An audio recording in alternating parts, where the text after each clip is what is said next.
Praise the lord. దేవుని యొక్క పరిశుద్ధ నామమునకు మహిమ కలుగును గాక. ప్రియులారా, దేవుని యొక్క మహోన్నతమైన కృపలో మీరందరూ క్షేమంగా ఉన్నారని చెప్పని దేవాతి దేవుణ్ణి ఎంతగానో స్తుతిస్తూ ఉన్నాం. ప్రియులారా, మరి ఈరోజు కొద్ది నిమిషాలు దేవుని యొక్క వాక్యాన్ని మనం ధ్యానం చేసుకుందాం. రోమీలకు రాసినటువంటి పత్రిక 5వ అధ్యాయము 8, 9, 10 వచనములను మనం ధ్యానం చేసుకుందాం.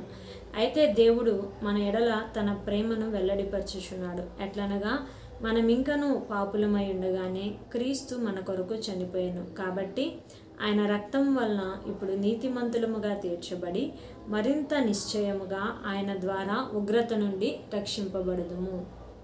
ప్రభునందు ప్రియులారా, చదవబడినటువంటి వాక్య భాగంలో కనుక చూసినట్లయితే యేసుక్రీస్తు మన కొరకు చనిపోయినట్లుగా, ఆయన మన కొరకే కాచినటువంటి రక్తము ద్వారా మనము నీతిమంతులముగా తీర్చబడుతున్నట్లుగా, దాని ద్వారా ఆయన ఉగ్రత నుంచి మనము రక్షింపబడుతున్నట్లుగా దేవుని యొక్క వాక్యం సెలవిస్తూ ఉన్నది. మరి ఎందుకు ప్రభువైనటువంటి యేసుక్రీస్తు వారు మరణించవలసి వచ్చింది? మన కొరకు ఎందుకు సిలువ వేయబడవలసి వచ్చింది? మరలా మన కొరకు ఆయన పునరుద్ధానుడు ఎందుకు తిరిగి లేవలసి వచ్చింది? అసలు ఆయన ఈ భూమి మీద మన కొరకు ఎందుకు రావాల్సి వచ్చింది అని కనుక మనం ఆలోచించినట్లయితే, భూమి మీద ఉన్నటువంటి మానవులందరూ కూడా దేవునికి వ్యతిరేకంగా ఆజ్ఞను అతిక్రమించి పాపము చేసి ఉన్నారు.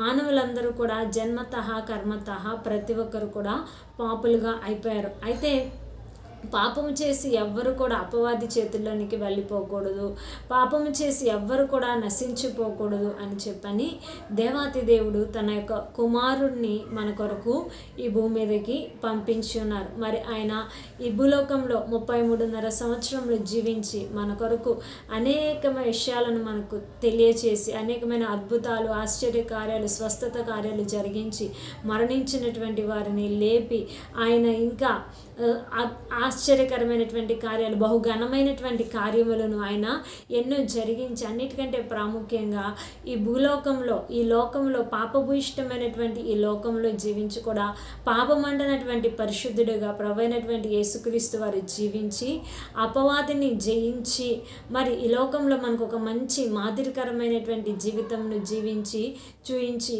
నా పాపముల కొరకు ఆయన కలువరిగిరిలో సిలువ వేయబడి అమూల్యమైనటువంటి తన యొక్క రక్తమును కార్చాడు. ఎందుకనంటే నా పాపములను క్షమించటం కొరకు.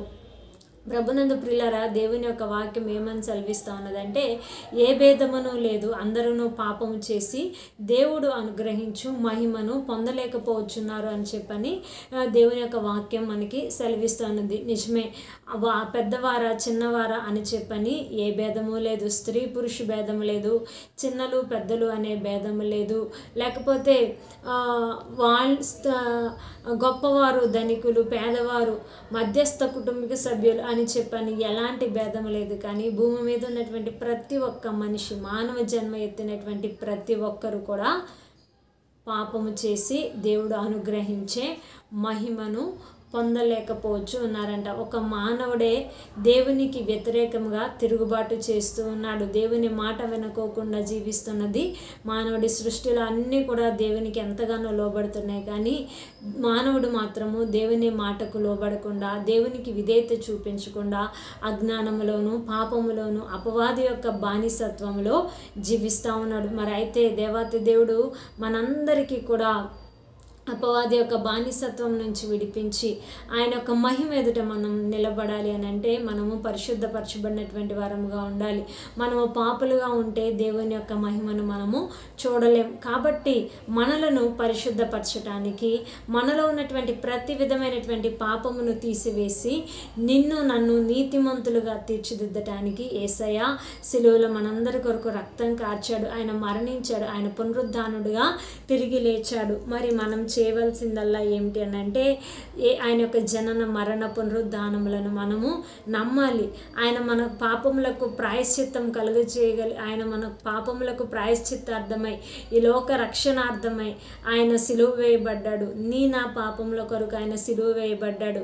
నీ యొక్క పాపముల కొరకు ఆయన చనిపోయాడు, రక్తము కార్చాడు, పునరుద్ధానుడిగా తిరిగి లేచాడు అని చెప్పి నీవు నమ్మి మారు మనసు పొందుకొని, అంటే నీ యొక్క పాపపు స్థితి మొత్తాన్ని కూడా దేవుని దగ్గర ఒప్పుకొని విడిచిపెట్టి పరిశుద్ధంగా జీవించడానికి నువ్వు ఆశ కలిగి ఆయన యొక్క రక్తంలో నీ యొక్క పాపములను కనుక నీవు కడుక్కున్నట్లయితే ఆయన యొక్క రక్తము నిన్ను నీతిమంతులుగా తీర్చగలిగినటువంటి శక్తి సామర్థ్యము యేసయ్య రక్తముకు ఉన్నది. ఆయన రక్తముకు మాత్రమే ఉన్నది.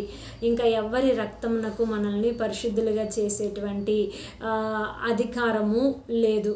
కేవలము యేసు రక్తమునకు మాత్రమే మనల్ని పరిశుద్ధపరిచేటువంటి అధికారం ఉన్నది. మరి ఆయన రక్తము ఎప్పుడో మనందరి కొరకు ఆయన సిలువలో చిందించి ఉన్నాడు. మనం చేయవలసిందల్లా ప్రభువా నీ రక్తంలో నన్ను కడుగయ్యా అని చెప్పని మనము దేవుని సన్నిధిలో మనం పశ్చాత్తాపపడి మన యొక్క పాపములను మనము ఒప్పుకొనినట్లయితే ఆయన క్షమించటానికి సిద్ధ మనస్సు కలిగినటువంటి దేవాతి దేవుడు. కాబట్టి మనందరినీ కూడా క్షమించి ఆయనే మనల్ని ఉగ్రత నుంచి మనల్ని రక్షిస్తాడు. మనం చేయవలసిందల్లా మారు మనసు పొందుకొని మన పాపాలను మనం ఒప్పుకొని యేసయ్య రక్తంలో కడగబడతాం. మరి యేసయ్య రక్తంలో కడగబడి ఆయన ఉగ్రత నుంచి తప్పించబడి రక్షించబడే కృపను, ఆయన రాకడలో సిగ్గుపడక ఆయన ధైర్యంతోనూ ఆనందంతోనూ గొప్ప నిరీక్షణతోనూ ఎదుర్కొనే కృపను దేవాతి దేవుడు మనకిని మన కుటుంబములకును వాక్యం ఇచ్చిన ప్రతి ఒక్కరికి అనుగ్రహించి పెట్టును గాక. Amen. God bless you all. Praise the lord.